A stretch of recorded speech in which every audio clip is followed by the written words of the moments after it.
Alright, y'all. Greenleaf Season 2, Episode 5. Let's just get right on into it. Charity and Kevin. I guess we finally have to face the music. They are getting a divorce. Charity is like, bitch, you done pulled a stunt that I can't come back from. No, ma'am. I just don't see it for you no more, sis. Charity cannot wait to break free from Kevin because she was damn near hunching Jabari Johnson. Lady May caught their ass, okay? Red-handed. Charity like, we were just saying goodbye. Oh, mama, is that a new jacket? She was like, no, I've had it for years. So stop trying to diffuse this situation, bitch. She opened her big goddamn mouth and she told Lady May. Lord, Lady May was like, you know what? You just gonna deal with it. No divorce. You can bend a marriage. You can bend the marriage. But if you break it, oh no, you should not break it. So she was like, no, before y'all decide to get a divorce, talk with me and Bishop and then make a decision. Charity was like, okay, whatever, girl. Then Lady May went and told Bishop. Then Lady May went and told Ray Campbell's son. Girl, what next? You gonna put it in the church announcements? Shut up! You don't have to go and tell everybody. And bitch, watch Ray Campbell's son, okay? Because when he called Kevin into the office to talk about a lawyer, I just knew things were gonna go south. I just knew this shit was finna turn into a scene from How to Get Away with Murder. Or If Loving You Is Wrong, okay? But it didn't. It won't. So, watch their ass, okay? Keep an eye on the two of them. I'm just saying, I may be wrong, but I may be right. So watch them. Grace. We seen Grace go through a series of stuff. She was struggling with the couple, and then at the end of the episode, she basically had a moment of transparency in front of Sophia. Because Sophia was like, you struggling, mama. Let me pray for you. Woo. And when the roles were reversed like that, it was really an eye-opening moment, I hope, for Grace. But y'all, let's jump back to this motherfucking couple, okay? Because they had it going on. I think her name was Simone. And if it wasn't, it's going to be in this video, okay? Simone was like, super Christian, our first date better be Bible study type of girl. And I guess the husband was like, I love the Lord, but I'm human. Let me live my life. And she wanted him to be an uber Christian too. So that was issue number one for her. And I guess the end all be all issue for her because every little thing ticked her off about him. They were sitting down talking with Grace because they had an argument the night before about what school their unborn child, who wasn't even conceived yet, would go to. And her point was, some of these private Christian schools have a waiting list that's 4 or 5 years long, so we got to get on it now.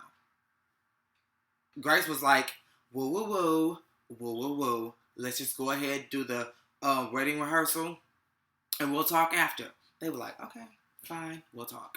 We'll do it. It was rocky because she was still giving problems, but it was going along. Child, I get up to the motherfucking vows. They had written their own vows. So Grace was like, let's just go ahead and rehearse those just so we can, basically get a rhythm for it. He was like, yeah, I definitely want to do it because I don't want her to, be displeased with anything I have to say. I was hard to please. He was like, no, whoa, whoa, whoa, whoa, whoa, whoa. He couldn't get through the first fucking stanza, y'all. I stand here before God. She was like, you know what? No, I can't do this. I just don't believe you believe that. She just could not go along with it. She walked out. She said, I can't do this. The couple and Grace go back to Grace's office, and she turns the table on Grace. You know what? I never wanted you to marry us anyway because I don't respect you for being a preacher who stopped preaching. Because I don't think you believe either. Set her ring in that boy's hand and walked the fuck out. Basie Skanks.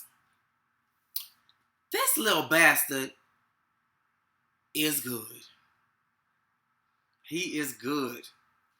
because when he went to Calvary with his little mission or whatever, I thought he was going to iron fist his ass and get a rise out of Bishop. But that didn't happen because Bishop had a talk with Ray Campbell's son, and Ray Campbell's son was like, one bridge that the devil can't brook, ignore his ass. And that to me, I took that home as a gem. Ignore the devil, okay? Devil who? Jigga what? Jigga who? So when Ray Campbell says this to Bishop, I'm thinking, okay, Bishop is finna lock this in and pay these hoes dust. And to my recognition, he did. He was like, listen, I got a deacon's meeting, so y'all can do what y'all want to do. I'm out. So he left, thinking that they were going to be like, well, shit, fuck it, and leave. No. Basie Skank set his ass firmly in that seat. And after a while, Jacob was like, bitch, like, we lost. Let's roll out. Basie Skank was like, look, it was a picture of his father, the man who died in fire. Now, unbeknownst to Basie Skanks, Jacob had already known this because Lady May told him.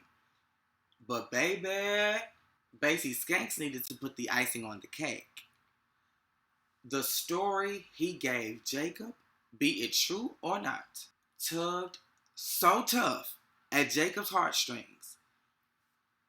Jacob went in that meeting and let off a few rounds on his father, mother, and slightly Ray Campbell's son.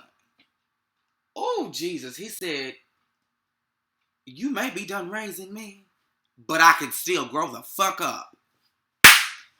Woo! That was a word. That was a word. Jesus. That was a word. I mean, you know, I missed church today because today is Easter. I missed church today, but I was blessed nevertheless. Okay? Oh my God. Like, and then he went out of the meeting and read grace. He read grace like a Harry Potter book, bitch. He read grace like an Easter speech. He read grace like church announcements, bitch. He read grace like, oh, Jesus. One of Oprah's book clubs, bitch. Clarissa and, what did I call her? Dumb as a Box of Rocks. When Dumb as a Box of Rocks came in Black Amber Rose's house with a fucking toolbox, bitch, you can't even fix me a sandwich. What makes you think I'm finna let you come in here and try to fix my electricity? No, ma'am. Black Amber Rose let her ass have it. You hear me? To the point to where Dumb as a Box of Rocks broke down, honey. She was like, well, bitch, we broke. Black Amber Rose was like, you want some tea? Because you about to give me some. She soaked up that shit like a sponge. And Dumb as a Box of Rocks was like, girl, we gonna get you this shit fixed. I'm gonna find a way. But with this new church that Basie Skanks is trying to throw up, we ain't got no money. We live in La Vida Broca, bitch. And like a good wife, Black Amber Rose told Jacob, touche, bitch, touche. What else happened? Where the fuck is Mavis? This is what? The second, third episode. We ain't seen Mavis. Y'all are playing with my emotions.